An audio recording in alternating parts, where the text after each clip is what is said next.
everybody. So I know I said I was going to be doing better on my videos, and here I am, like super late, making a video.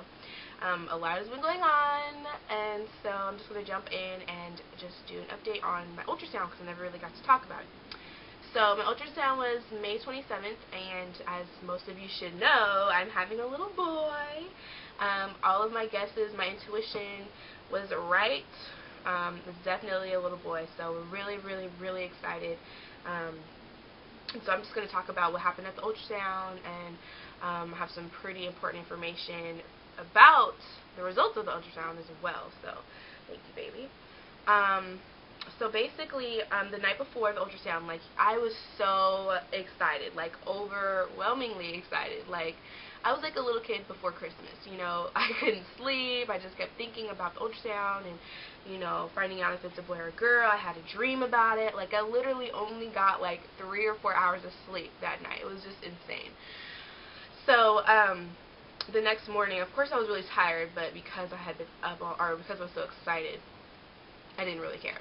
And so, I wasn't really, like, nervous or anxious about finding out, like, you know, the health of the baby, because I just felt like everything seemed perfect, you know. It just, you know, so far this pregnancy has been good, you know.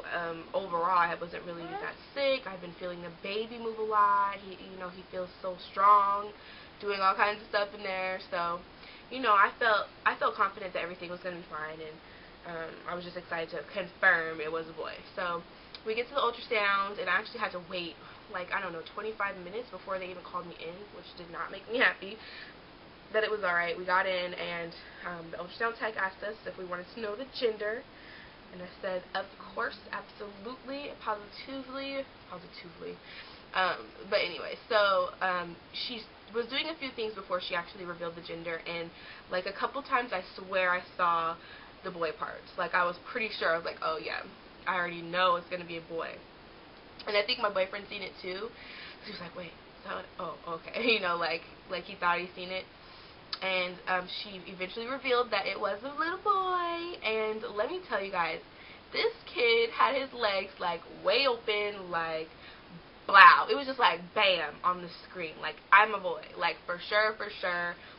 Crazy. And so I'm so used to girls. I'm so used to, you know, girl parts. It was weird to see a little thing, like, poking out.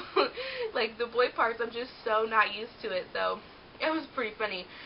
And he had it just all out there. So the rest of the ultrasound went really good. He was just looking so adorable. Like, let me get the pictures.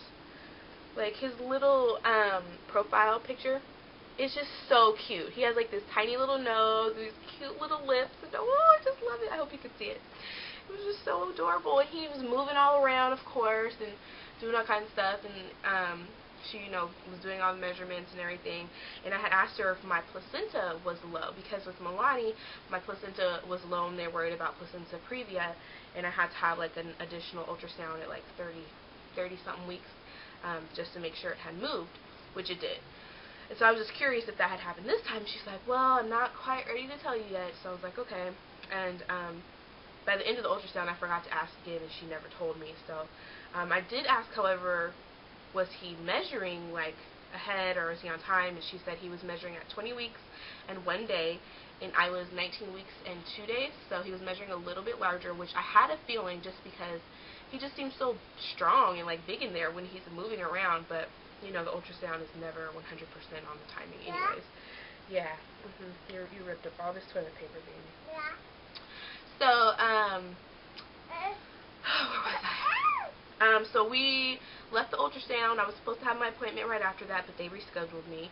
Every appointment I've had so far, I've been rescheduled, which I'm not happy about. So we didn't actually have the appointment, and afterwards I wanted to take a nap, but, thank you. But, I didn't get a chance to, really, and I went shopping and bought a few things, and I still had a little bit of a hard time picking out boy stuff that I really liked, but I am going to do a baby haul video of the things that I bought so far, up to 20 weeks, probably after this video. So, anyways, bought a few things, and, like, you know, I was just really excited we were having a boy. A little nervous because, you know, I'm used to having a girl, and, you know, boys are different, so, but I'm really excited. So, And all my family's excited because we all have girls. So, yeah, that was really fun. And so then, up to like the important info update, my appointment was rescheduled to Tuesday, June 2nd, I think it was. And Milani had an appointment in the morning, and she actually had shots. And then 2 hours later was my appointment, so I basically just had to hang out for a while. And so I went to my appointment, and it was just me and Milani. My boyfriend had to go to school, and the doctor came in, and she was asking me how I was doing, and is any bleeding, any pain, anything like that. And I'm like, no, like everything's been perfect.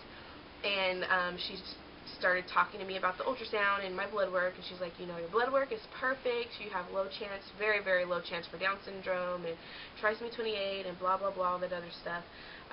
So everything looks good with your blood work. And then she said, the ultrasound, the baby looked perfect. His heart, his lungs, like all of his organs were functioning correctly and looked good.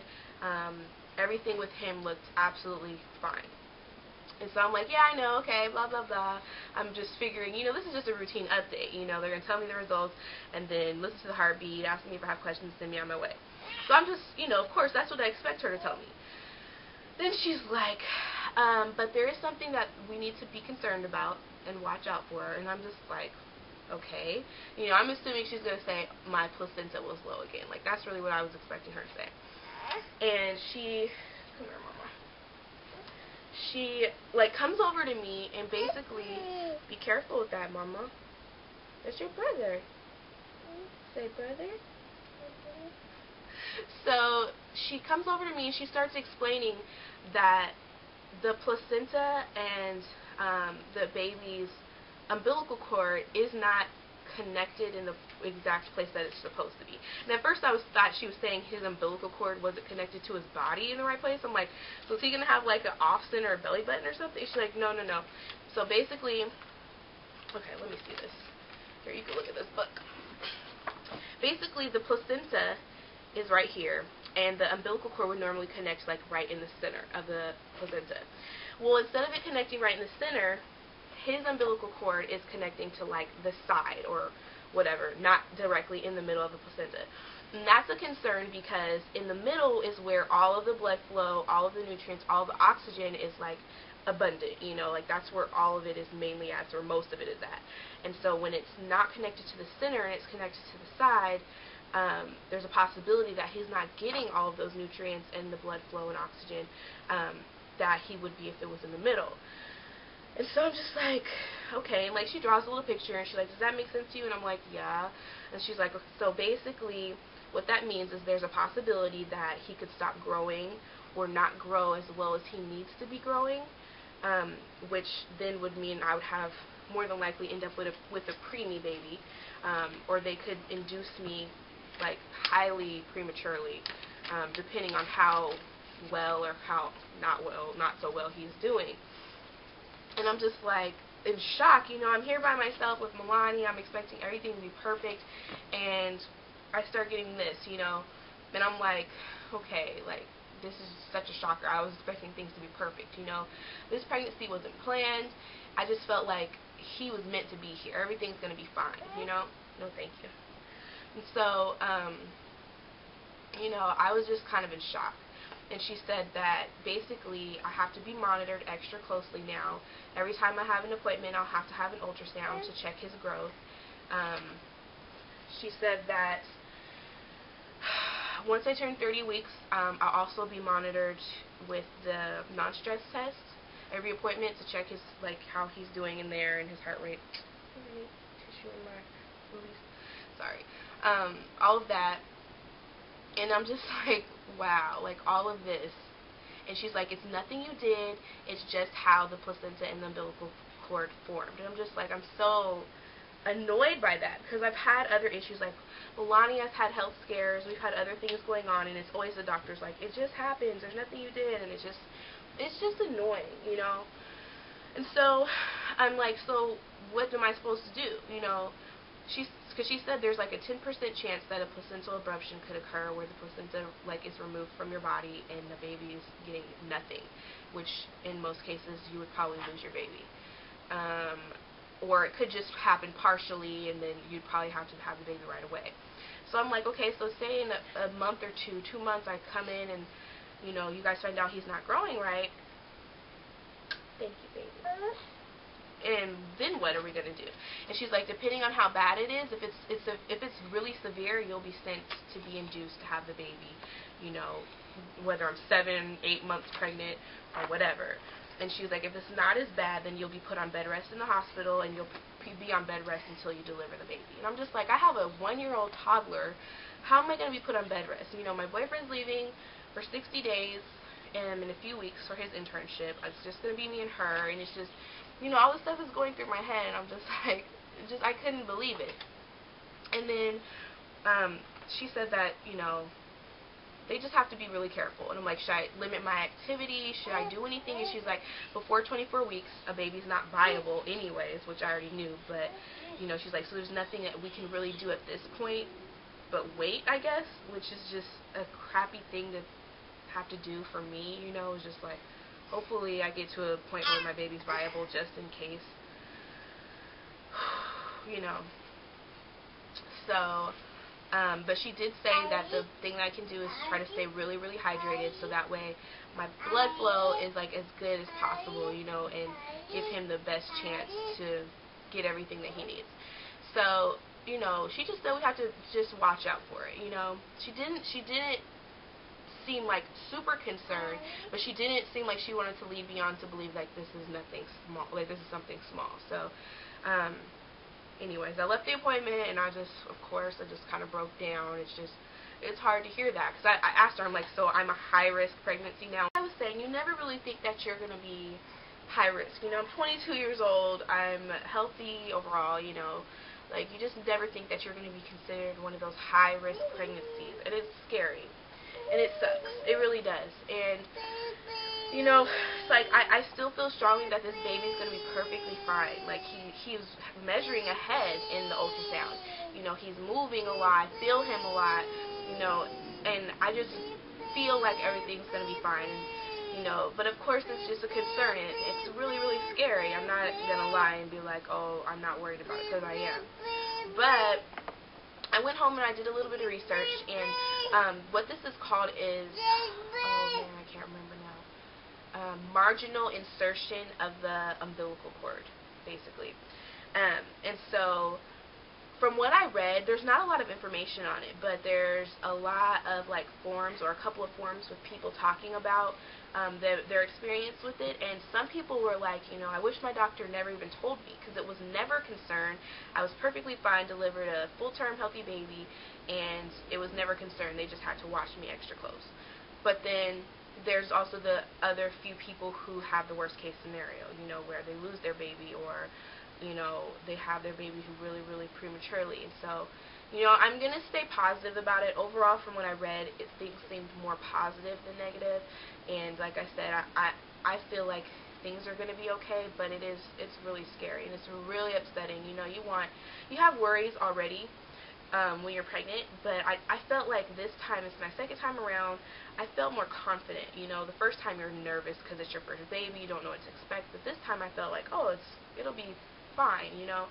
And so, yeah, that's kind of why I didn't make my 20-week video, because I was going to wait till after my doctor's appointment to make the 20-week video and then do it, and then this came up, and I just didn't feel up to it, you know. It took a little time to adjust to it, and you know, not be so upset about it, you know. So, but like she said, the baby right now looks perfect. Everything looks perfectly fine. I just need to try to stay hydrated, and they just need to try to watch me really closely and make sure everything's looking good. So I'm going to hope for the best. Hopefully you guys can keep me in your prayers, me and the baby boy. So yeah, that's the big info. I am now considered high-risk pregnancy, which is just insane. So anyways, I know like this is kind of a high note starting out on this video and ending on a low note, but we're still really excited. We're having a little boy. We're pretty sure we have a name picked out.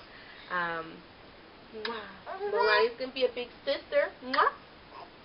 We're we're excited still. And, you know, a part of me kind of is feeling a little bit more anxious. Like, I want to be a little bit more prepared just in case I were to go into labor early or to have to be induced early or put on bed rest. So I feel like a little bit more anxious about making sure I have everything prepared and everything I need for him. So other than that, I mean, things are going to go fine, I'm sure. But I will definitely keep everyone updated on this little condition as much as possible. So anyways, thank you guys for watching. I'm going to do a baby haul video, and then I'm going to do my 21-week video probably on Wednesday on time for one. So anyways, I will talk to all of you guys later, and thanks for watching. Bye.